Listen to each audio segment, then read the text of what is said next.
واتقوا الله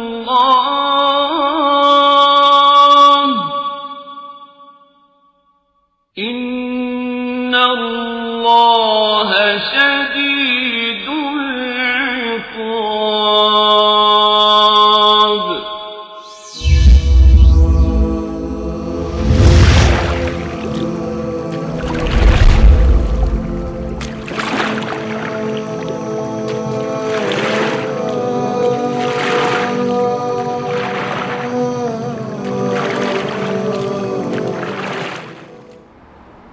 بسم الله الرحمن الرحيم. الحمد لله وحده والصلاة والسلام على من لا نبي بعده وعلى آله الطيبين الطاهرين وعلى صحابته من المهاجرين والأنصار وعلى من تبعهم بإحسان إلى يوم الدين. دوستان نهایت گرامی، بینندگان عزیز، السلام علیکم و رحمت الله و برکاته. با شما هستم در قسمتی از قسمت‌های برنامه احکام فقهی در پرتو احادیث نبوی. در قسمت گذشته خدمت شما دوستان عزیز بعضی از سنت‌های اذان را بیان کردم که در احادیث گهربهاری رسول اکرم صلی الله علیه و سلم آمده بود. از جمله اینکه در اذان فجر گفتن الصلاة خیر من النوم سنت است و همچنین در نماز فجر دادن دو اذان امر مستحبی و سنتی است، یکی قبل از داخل شدن وقت و یکی هم بعد از داخل شدن وقت نماز فجر. و در این قسمتی از برنامه هم عده از احکام از سنت های اذان را خدمت شما در روشنایی احادیث گهربار رسول اکرم صلی الله علیه و سلم بیان میکنم. از جمله سننها و مستحبات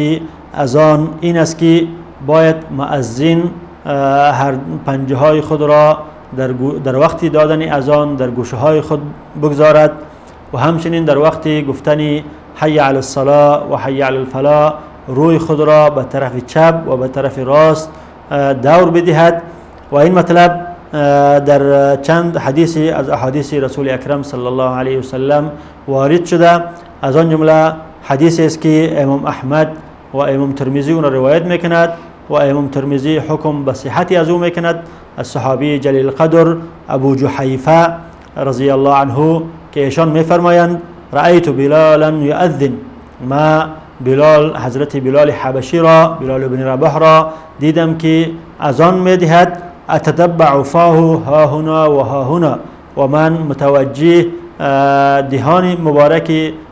حضرت بلال بودم که به طرف راست و به طرف چپ آن را دور میداد، یعنی در وقت گفتن حی علی الصلاة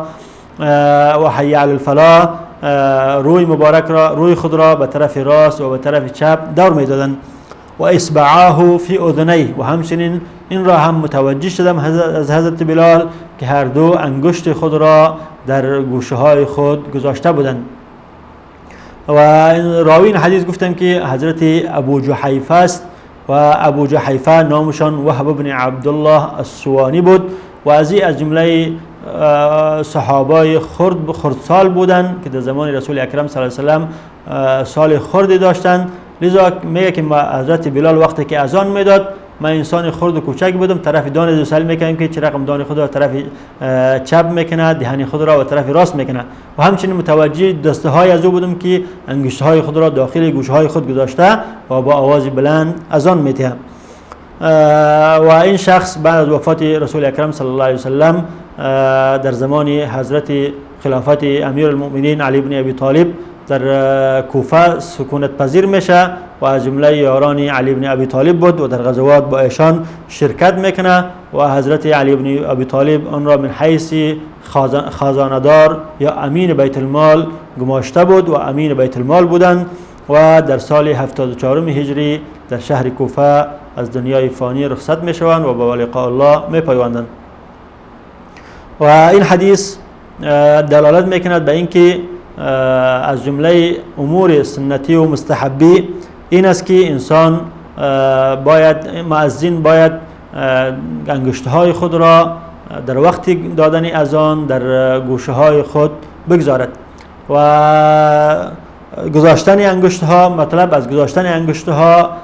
سر انگشت هاست، نه اینکه همه انگشت ها. مراد از گذاشت انگشت ها سر انگشت هاست. این را میگن ذکر کل و اراده جز. وقتی در لغت عربی یک اصطلاح هست که وقتی که کل ذکر میشه احیانا و از او جزئی از او مراد می باشه. اصبع اطلاقش به انگشت میشه، لیکن مراد از اینجا سر انگشت است که در عربی او را به نام انمله یاد میکنن. و در مورد این انگشت ها تحدید نه آمده در حدیث که کدام انگشت ها بوده، لیکن امام نووی رحمت الله علیه در شرح مسلم میگه که امر مستحب این است که باید انسان مؤذن انگشت های سبابه یا سباحه خود را که این دو انگشت با اونها انگشت سبابه یا انگشت سباحه میگه، این دو انگشت را در گوش خود بگذاره، انگشت راست سباحه راست خود را در گوش راست و انگشت سبابه یا سباحه چپ خود را در گوش چپ خود بگذاره. و همچنین حدیث دلالت به این میکند که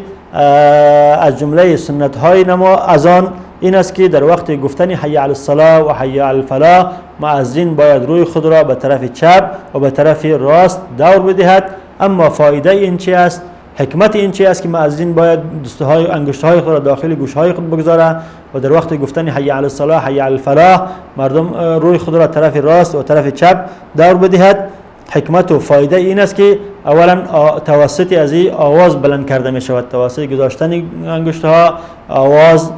چون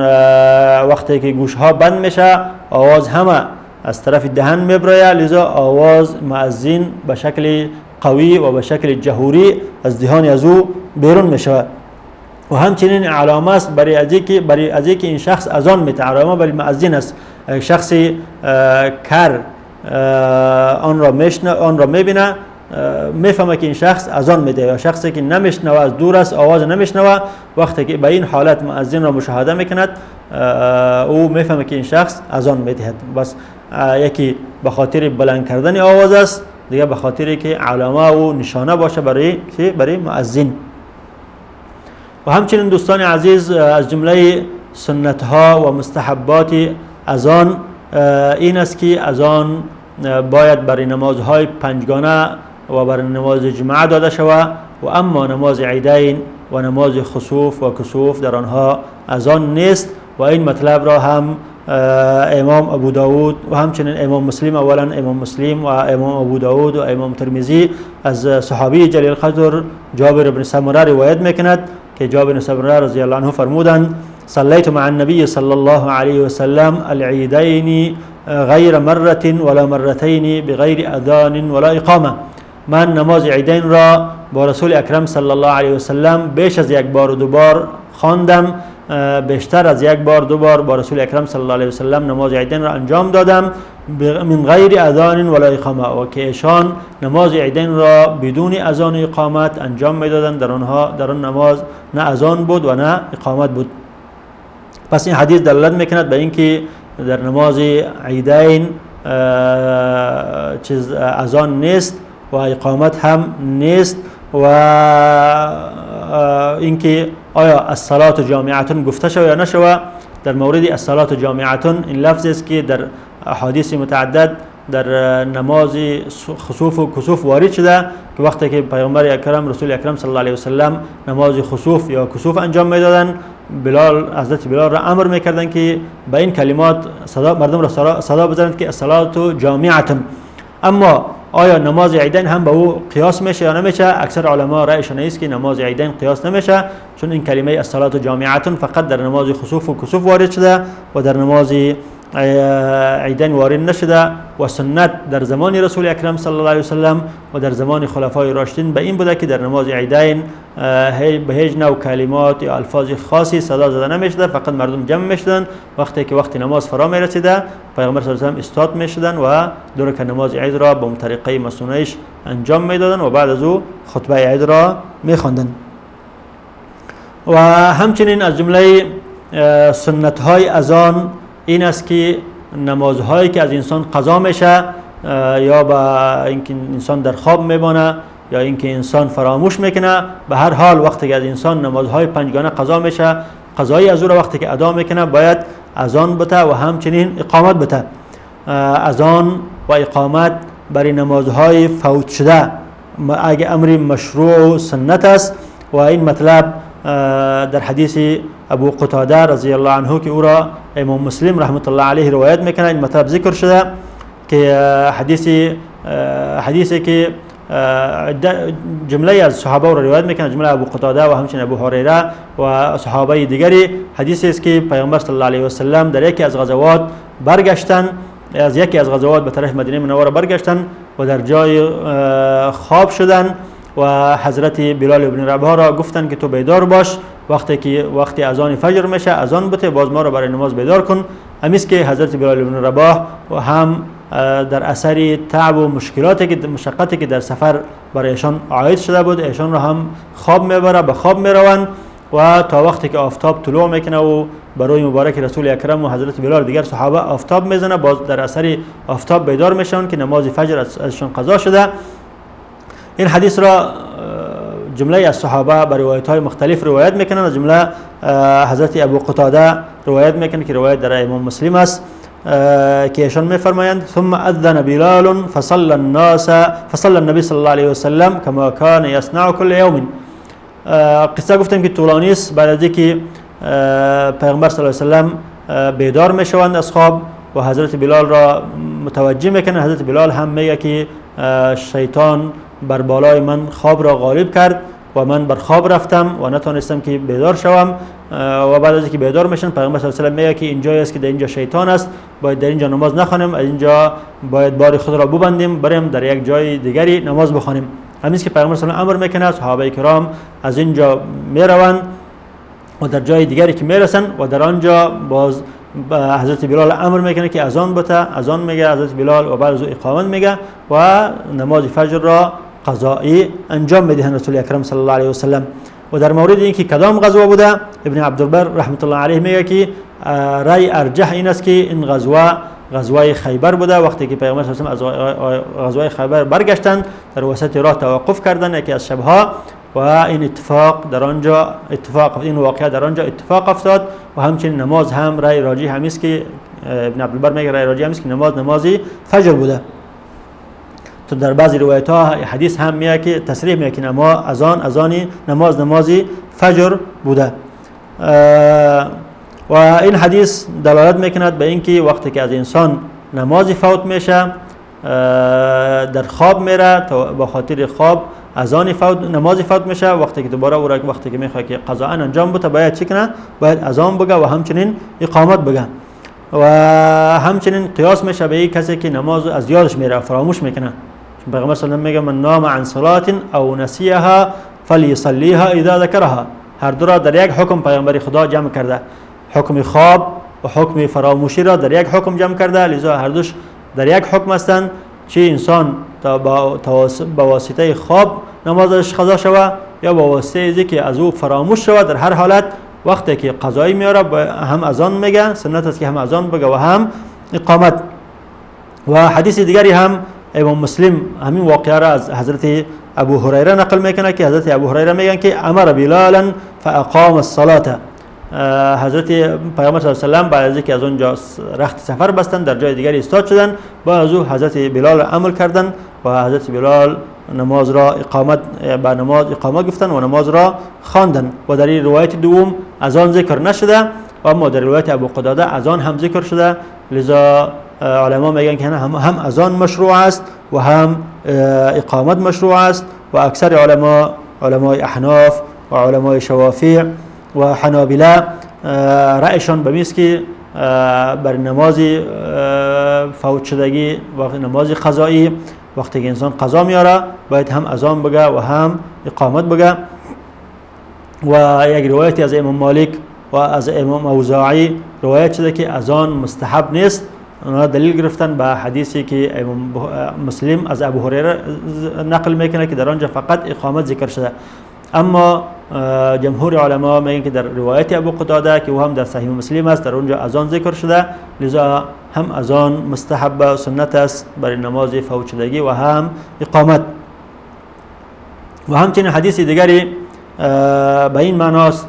که او را امام احمد و امام نسائی و امام ترمذی روایت میکنند از صحابی جلیل القدر عبدالله بن مسعود که ایشان از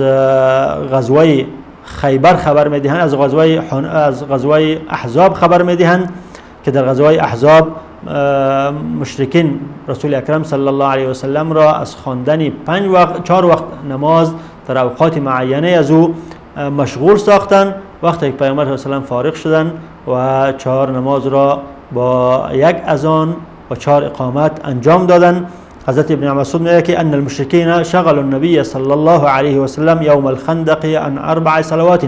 مشرکین رسول اکرم صلی الله علیه و سلم را در روز خندق، در روز غزوه خندق از خواندن 4 نماز در اوقات معینهشان مشغول کردند. نتونستن که رسول اکرم صلی الله علیه و سلم 4 نماز را، نماز پیشین را، نماز عصر را، نماز شام، نماز خفتن را در وقت معینشان بخوانند. حتی ذهب من اللیل ما شاء الله، تا که یک قسمتی از شب تیر شد و پیغمبر صلی الله علیه و سلم بیکار شدن، تانستن که نماز خود را بخوانند. فامر بلالا فاذن ثم اقام فصلى الظهر. بعد از حضرت بلال را امر کردند، حضرت بلال اذان دادند و بعد از اقامت گفتند و اولا نماز پیشین را خواندند. ثم اقام فصلى العصر. بعد از دوباره اقامت گفتند و نماز عصر را خواندند. ثم اقام فصلى المغرب. و بعد از دوباره اقامت گفتند و نماز مغرب را خواندند. ثم اقام فصلى العشاء. و بعد از دوباره اقامت گفتند و نماز عشاء را خواندند. و این حدیث عبدالله بن مسعود که در مسند احمد و همچنین در سنن نسائی و در سنن امام ترمذی رحمت الله علیهم آمده، دلالت به این میکند که اگر از انسان 4 نماز پشت پشت قضا شود، میشه که بر 1 اذان بگه برای نماز اولی، اما نمازهای دومی، سومی و چهارمی با اقامت اکتفا میکنه. و این هم از جمله سنت هایی است که در باب اذان و در باب اقامت از رسول اکرم صلی الله علیه و سلم به ما نقل شده است. دوستان عزیز، با دیدن یک میانه برنامه کوتاه دوباره خدمت شما هستم با بیان احکام اذان در روشنایی احادیث رسول اکرم صلی الله علیه و سلم. با ما باشید.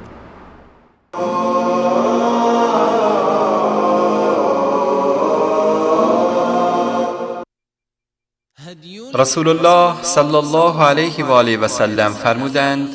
هرگاه یکی از شما برای صرف غذا دعوت شد اجابت کند،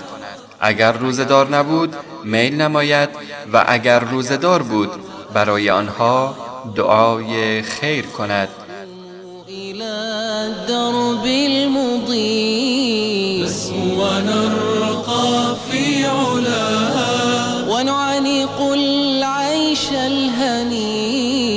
نحيا ونرشف من شذا نحيا ونرشف من شذا. بسم الله الرحمن الرحیم. دوستان نهایت گرامی، در قسمت اول برنامه خدمت شما بیان کردم که از جمله سنت ها و مستحبات اذان این است که باید مؤذن در وقت اذان دادن دستهای خود را، انگشتهای خود را، سر انگشتهای خود را داخل گوشهای خود بگذاره و همچنین در وقت گفتن حی علی الصلاة و حی علی الفلاح روی خود را به طرف راست و به طرف چپ دور بدهد. و همچنین گفتیم که اذان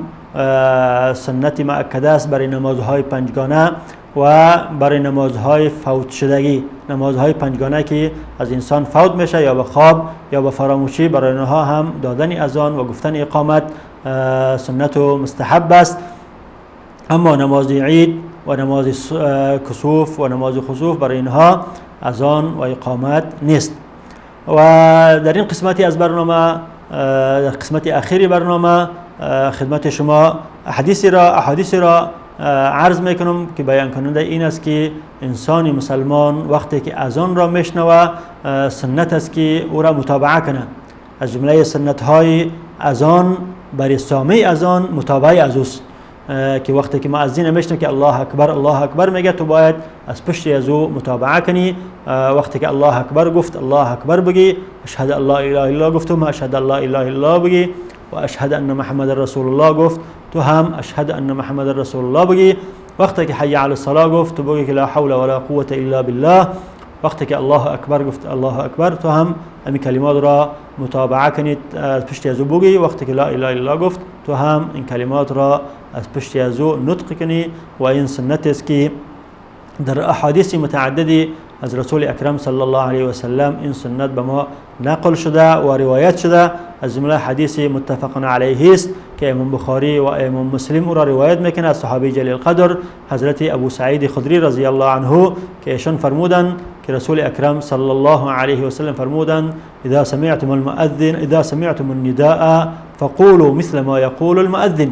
وقتی که شما اذان را شنویدید، آوازی که به طرف نماز شما را میخواند او را شما شنویدید، فقولوا مثل ما يقول المؤذن، هر آن کلماتی که مؤذن اون را میگوید شما هم از عقبی از او از پشت از او کلمات را نطق کنید و بگویید. این حدیث را گفتیم که متفق علیه امام مسلم و امام بخاری از ابو سعید خدری روایت میکند و همچنین امام بخاری عین مطلب را در روایت دیگری از امیر المؤمنین معاویه رضی الله عنه روایت میکند و همچنین امام مسلم رحمت الله علیه از امیر المؤمنین عمر بن الخطاب رضی الله عنه حدیث دیگری روایت میکنه که او هم بیان کننده همین مطلب است که حضرت عمر بن الخطاب روایت میکنه که پیامبر صلی الله علیه و سلم یک کلمات را یاد میده که وقتی که مؤذن الله اکبر میگه شما هم الله اکبر بگین، وقتی که اشهد الله اله الا الله شما هم اشهد الله اله الا الله میگین، وقتی که حی علی الصلاه میگه شما لا حول ولا قوه الا بالله بگین. رسول اکرم صلی الله علیه و سلم برای صحابه کرام یک این کلمات را یاد میده و میگه که کسی که این کلمات را متابعه میکنه با مؤذن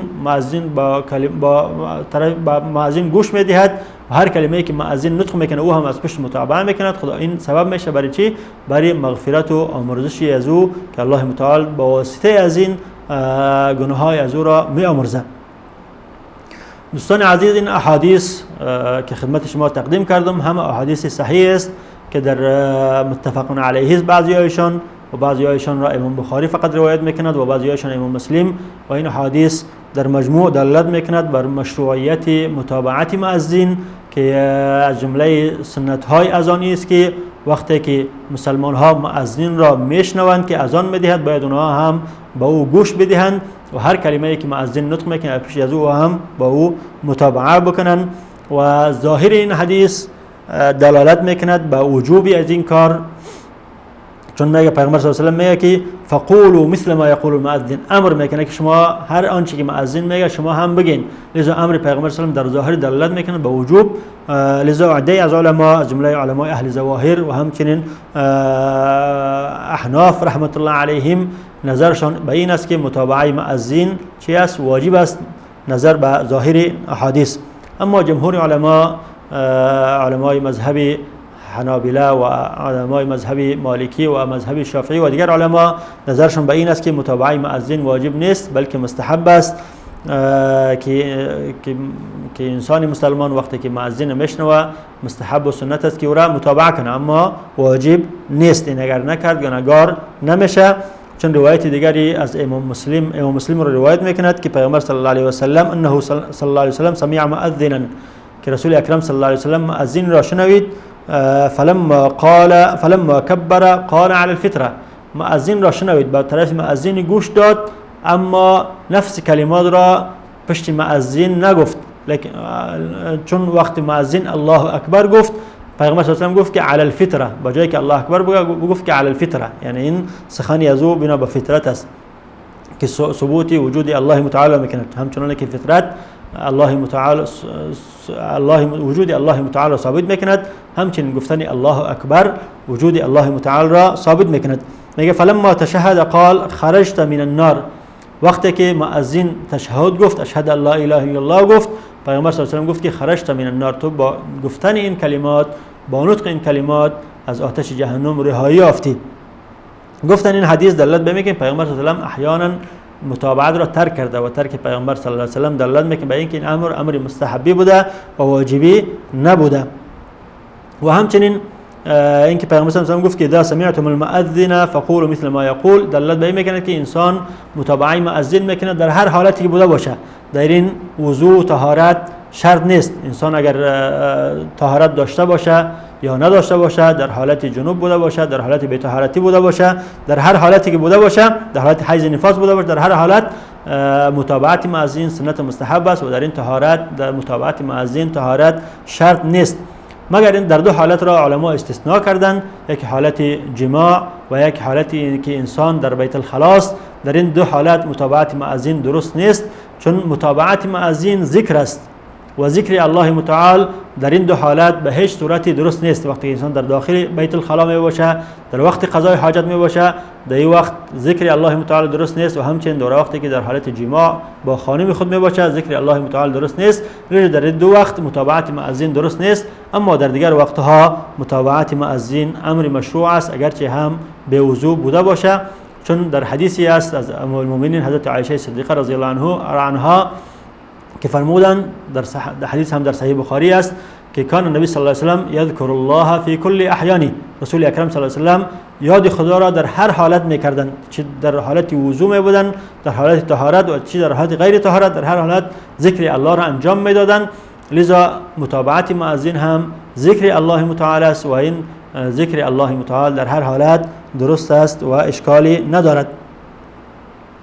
و حدیث دیگری هم امام نسائی از ام سلمه رضی الله عنها روایت میکند که انه صلی الله علیه و سلم کان یقول کما یقول المؤذن حتی یسکت، رسول اکرم صلی الله علیه و سلم از پشت مؤذن کلماتی که مؤذن میگفت او را متابعت میکردند، میگفتند تا که مؤذن ساکت میشدند تا به آخر میگفتند. لذا این حدیث هم دلالت میکند به اینکه کلمات باید از پشت مؤذن گفته شود، هر کلمه که مؤذن میگه باید بعد از او سامع از او را نطق کنه. اما اگر سامع مشغول شد به کاری نتونست که متابعه کنه تا که اذان ختم شد، در اون صورت هم علما میگن که بعد از ختم اذان هم وقتی که وقت زیادی نگذره میشه که دوباره هم کلمات را سامع هم تکرار کنه و بعد از او دعای اذان را در آخر بخونه. اما در متابعت شرط نیست که سامع آواز خود را بلند بکنه یا با آواز خود را با آواز بلند و با آواز طولانی بگه، فقط با آواز آهسته و با آواز غیر طولانی مختصر او را جواب میده، چون اذان برای چی است؟ برای خبر کردن مردم. مؤذن از او خاطر آواز خود را بلند میکنه، اما سامع مردم را خبر نمیکنه، فقط متابعه میکنه. لذا بلند کردن آواز و همچنین دراز کردن آواز در متابعه چیز سنت نیست، بلکه با آواز کوتاه و با آواز مختصر با مؤذن متابعه میکنه و کلماتی که مؤذن میگه او هم از پشتش او کلمات را میگن. و همچنین گفتن کلمات به قلب مشروع نیست که انسان او را به قلب بگه، چون فقولوا مثل ما یقول، گفتن قول به این معنی که با زبان باید نطق کنه. لذا اگر کسی به قلبش او را تکرار کنه این مشروع نیست، این صحیح نیست، باید با الفاظ او را تکرار کنه. و همچنین روایت امام مسلم که از امیر المؤمنین عمر بن الخطاب روایت کردند و هم دلالت به این میکنه که وقتی که مؤذن به حی علی الفلاح و حی علی الصلاة و حی علی الفلاح میرسه باید سامع چه بگه؟ لا حول ولا قوة الا بالله، و این 4 بار این را بگه. و معنای لا حول ولا قوة این است که عده از علما فرمودند که معنایش این است که لا حرکت ولا استطاعت الا بمشیئة الله، هیچ حرکت و هیچ طاقت و هیچ استطاعتی من ندارم مگر اینکه الله خواسته باشد. چون وقتی که مؤذن مردم را به طرف نماز، به طرف کامیابی، به طرف رستگاری میخوانه، این شخص از خود عجز خود را بر خداوند نشان میده که اگر تو برای ما کمک نکنی، اگر تو برای ما مساعده نکنی، بدون مساعده، بدون اراده تو الله هیچ طاقت و هیچ قوتی از من نیست و ما که از خود طاقت و قوتی نشان میتم برای نماز میرم، این طاقت از طرف توست، از طرف توفیق توست و توست که برای ما این توفیق و این قوت و این مشیت را برای ما فراهم میسازی. و بعضی علما گفتن معنیش این است که لا حول فی دفع الشر ولا قوة فی طلب الخیر الا بالله،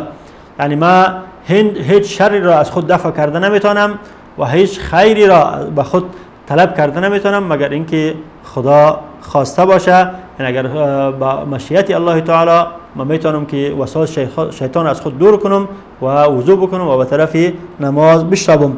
و عده علما در معنای این کلمه گفتن که لا حول عن معصیت الله الا بعصمته ولا قوة عن طاعته الا بمعونته، هیچ حول و طاقت و قوتی در از معصیت خدا نیست مگر به شخصی که خدا او را معصوم بکنه، او را از گناه بچ بکنه. یعنی انسان با طاقت خود نمیتونه که از گناه بپرهیزه، مگر اینکه خداوند او را نگاه کنه از گناه. و همچنین انسان به قوت خود، به طاقت خود نمیتونه که به طرف طاعت و به طرف رستگاری و به طرف پیروزی بشتابه مگر اینکه خداوند او را کمک و معاونت بکنه. چون وقتی که مؤذن به طرف فلاح و به طرف نماز میخوانه این شخص را و این شخص از خود باید عاجزی نشان بده و همه معاونت و کمک و استطاعت را راجع کنه به طرف الله متعال که ای الله اگر تو برای کمک نکنی، اگر تو مرا استطاعت ندی، من نمیتونم که به طرف نماز بشتابم، من نمیتونم به طرف کار خیر بشتابم، من نمیتونم که از کار شر خود را اجتناب بورزم. و گفتم که حی علی الصلاة و حی علی الفلاح در بعضی روایت های دیگر وارد نشده، اما در روایت امام مسلم که از حضرت عمر روایت میکنه این روایت وارد شده و این مقید است و علما قاعده دارن که وقتی که عام و خاص یا مطلق و مقید معارضه به مقید یا خاص مقدم میشه یا به او عمل میشه، لذا به حدیث حضرت عمر که او خاص آمده این حدیث علما به عمل کردن، گفتن که گفتن حی علی الصلاة و حی علی در وقتی که مؤذن حی علی الصلاة و حی علی الفلاح میگه سنت است که مستمع لا حول ولا قوة الا بالله العلی العظیم بگه. و همچنین از جمله سنت های اذان است که وقتی در اذان فجر الصلاة خیر من النوم گفته میشه که علما به نام تثویب یاد میکنن، سنت است که در جواب از او صدقت و بررت و بالحق نطق گفته شود. عده از علما این را گفتن و عده علما گفتن که نفس کلمه تکرار میشه. وقتی که مؤذن الصلاة خیر من النوم میگه تو هم باید الصلاة خیر من النوم را نطق کنی و بعضی علما گفتن که نه، بجای از این گفته شود که لا حول و صدقت و بررت و بالحق نطقت. و همچنین در اقامت وقتی که مؤذن قد قامت الصلاة میگه سنت است که مستمع بگه که اقامها الله و ادامها، این کلمات را باید تکرار کنه پیش از او، اقامها الله و ادامها. و در این مورد ابو داود رحمت الله علیه روایت میکند که ان بلالا اخذ فی الاقامه فلما قال، حضرت بلال هنگامی که شروع به اقامت کرد و گفت که قد قامت الصلاة قال النبي صلی الله علیه و سلم اقامها الله و ادامها، رسول اکرم صلی الله علیه و سلم در جواب از او این کلمات رو گفتن که اقامها الله و ادامها. دوستان عزیز، وقت برنامه ما در اینجا خاتمه می‌یابه و تا دیدار آینده با شما خداحافظی میکنم و السلام علیکم و رحمت الله و برکاته.